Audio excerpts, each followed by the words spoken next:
Hi, I'm Brian Lofton, and I'd like to talk with you just a little bit about elemental craniosacral work and how it can be beneficial for you or for anyone that's in the healthcare field. The first thing that comes to my mind when I think about how to explain the way that we teach this, that we offer elemental craniosacral work to people, is it's a little bit like Bruce Lee's thinking of Jeet Kune Do, his famous style of martial arts, which was not did not confine itself to protocols, did not confine itself to katas where you had to learn this series of movements and then this series of movements and then this series of movements, because Bruce Lee felt that in a real situation on the street, in a boxing ring, in any sort of combat arena, the best way to work was to actually respond to the situation in a fluid, organic way, rather than trying to recall by rote or even body memory what you have done in practice before. And so the way that I work, while not directly influenced by Bruce Lee, definitely recalls the idea that in order to really be of service to people, the best way to work is to be able to have a free heart, a free mind, an ability to flow and adapt to any situation. And so to that end, we study the body from the inside out. We study what is happening, what are the processes that are happening within the fluids, within not just the cerebrospinal fluid, but the blood, the lymph, the viscous fluids that surround the tissues that are in the joints. And of course, we do study the movement of the spinal fluid as well.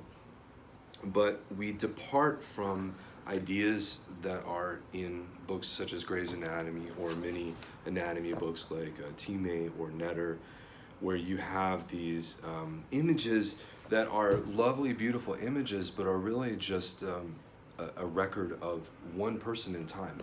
And I may not look like that. You may not look like that. In fact, the chances are quite good that you don't and that I don't. And when we really get into studying the anatomy of each person that comes in to see you for a treatment, to be seen by you, to be helped by you, their organs are in perhaps different places. One kidney might be a little higher than the other. One might be maybe a little bit further back than you might expect. People's movements are all as unique as they are. And so we have to depart from saying, okay, here's a system, an arbitrary system of parts that are described, taken apart, drawn, weighed, analyzed. We have a sphenoid, we have a temporal bone, we have a heart, we have a kidney, we have a lung, we have a temporalis muscle, we have a trapezius muscle. We have all these things, but they never seem to come together and form a whole.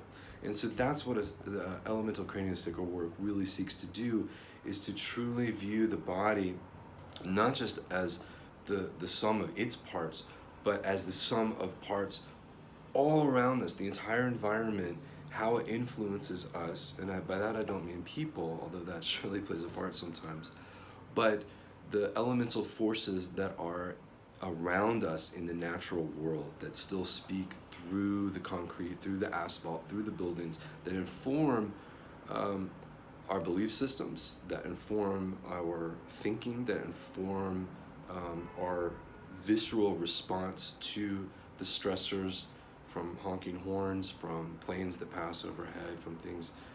I mean, we all know that life can take us in many directions, but the natural world is a very flowing, constant thing that will imbue us with the ability to live natural, healthy lives that we can be in resonance with. And that is what an elemental craniosacral practitioner focuses on, is that innate ability to heal, the innate ability to sense, to perceive the self deep within, and then the techniques are modeled based on what the felt perception is of those internal processes. So we don't do protocols. Techniques are given, but there are no protocols. We respond to the tissue. We learn to listen. And whether you're a yoga practitioner, whether you're a chiropractor, whether you're an acupuncturist, whether you're an herbalist, whether you're a nurse, whether you are any massage therapist, of course, any of these other modalities, ways of working with the hands, can benefit from this work because we learn to listen to the stillness that is inside of us that causes this movement to happen, that inhibits movement, that brings life to our words, to our actions, to our thoughts, to everything that we are. So again, just to reiterate, elemental craniosacral work is actually a beautiful, subtle way of looking at the human form, the human condition. It is not a series of methods to apply. It is a series of concepts and feelings to apply to situations that happen to involve people. So I thoroughly enjoyed doing it. It's been my life's passion. And if you're watching this and have any further questions, I'd be more than happy to speak with you by phone or even in person. It's a very contact-heavy way of being. So thank you for listening. I hope this has been informative, and maybe I'll see you sometime.